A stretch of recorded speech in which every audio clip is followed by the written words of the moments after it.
Why did all countries begin to have huge public debts and taxes after the Great Depression? This was because the New Deal of 1933 of the Democrats introduced deficit spending to solve the Great Depression. This transferred the burden of growing the economy to the government. Governments began to borrow money by raising taxes, then they gave it to private corporations to create employment.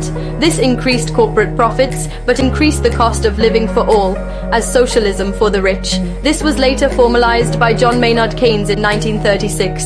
And so every time there is a recession, governments borrow money and increase the public debt. The problem is that debt financing is expensive. This gives profits to banks while making things less affordable for the people. Is there a better solution to recessions and depressions than deficit spending? The proper solution to depressions and recessions is for the government to buy the failed companies at a low price by issuing bonds for them. Those companies would then hire workers and sell more goods to try to steal the market share of existing companies. This renewed competition will then spur those other companies to hire workers in order to defend their market share. This will revive the economy naturally through competition.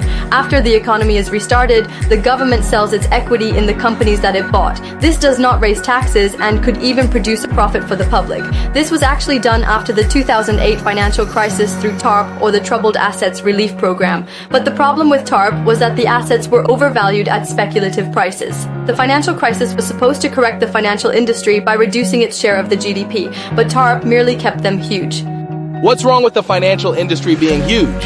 Finance makes money, right? So wouldn't a huge financial industry create more money for a country?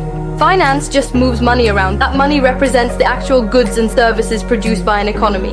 So the financial industry doesn't create any value. It just circulates the value that either already exists or could exist. They are like the waiters in restaurants. They tell the chefs what to cook and then bring the food to the diners. If there are too many waiters but too few cooks, then the waiters can take orders but not deliver any food.